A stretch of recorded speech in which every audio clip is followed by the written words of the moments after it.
to quote Martin Luther King, an eye for an eye leaves everybody blind.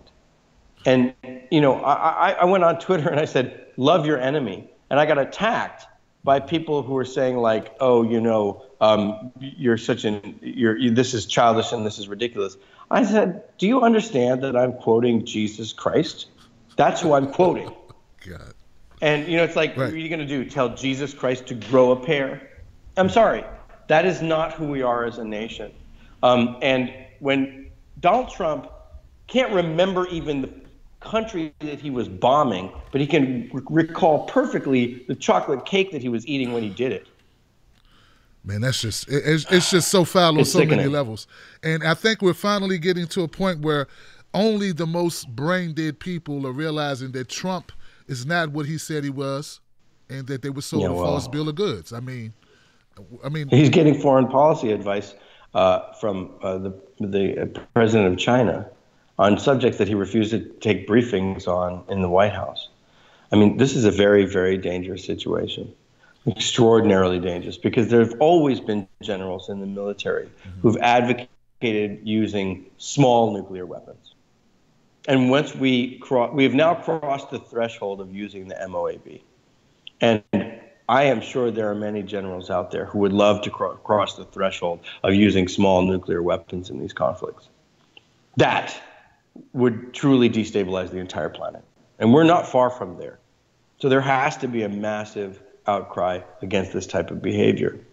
We have to get rid of this regime as fast as possible, or else really, truly, we are talking about absolutely devastating consequences for the entire planet. That's why I couldn't stop talking about this today as much as I possibly could, and I was amazed that there wasn't more of an outcry on it. I think that I think we had so many corporate Democrats. I sent out a tweet saying that, Josh, that they were applauding the initial Syria attack, and now I don't know if they feel any type of remorse now. I mean, I agree with you when you open up by saying, hey, you know, well, if it looked good, you know, he got good feedback from the Syria attack, so basically you pushed Johnny in the swing, and he wants to go higher now. That's a really good point. And what the ultimate irony of all of this is, of course, when we bombed Assad in Syria, who are we helping? ISIS. Yep. Who's fighting Assad in Syria? ISIS. Who did we arm in Syria? ISIS.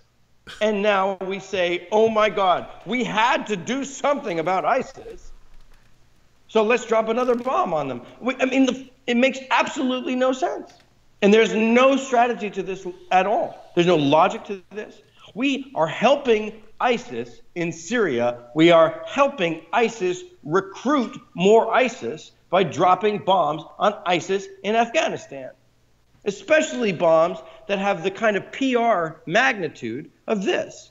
ISIS can go out and say, do you see what the United States just did? It indiscriminately dropped the largest bomb in their arsenal that's not a nuke on us. You have to join us. You have no choice. Right. We do nothing with these policies but help ISIS. And then you have these people who are attacking me from Fox News and so forth saying, well, what do you do about ISIS? Well, okay, don't help them. That's the first thing you don't do.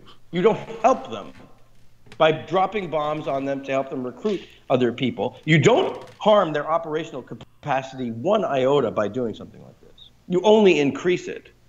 And then you, in another country, you're arming ISIS. And do the American people even understand this? No, they don't, because the media is in such a state of being totally dumbed down. And these people just, whenever there's a bombing, you know, we as Salon wrote, we transformed this bumbling, lying buffoon of a disgrace of a president, Donald Trump, into somehow he's now presidential because he can explode 59 Tomahawk missiles against one country 1 week, and then next week drop the biggest conventional bomb, $16 million for one of those bombs the next day. You know, I mean, the media is in such a state of total idiocy and collusion with these events when they trot out an endless series of generals who come out and say, oh, yes, well, this was the reason why we had to do that, and this was the importance of doing this kind of blah, blah, blah. You know what? That's what's called fascism. When you have the media and the corporations that build the bombs and the generals in collusion with an authoritarian regime that is killing thousands of people in faraway lands that we will never meet, that we will never know. You know who lives in Afghanistan? Yes, there are ISIS in Afghanistan, but you know who else lives there? Children, artists, teachers, philosophers, doctors, nurses, painters, poets, garbage men. You don't think you just murdered some of them?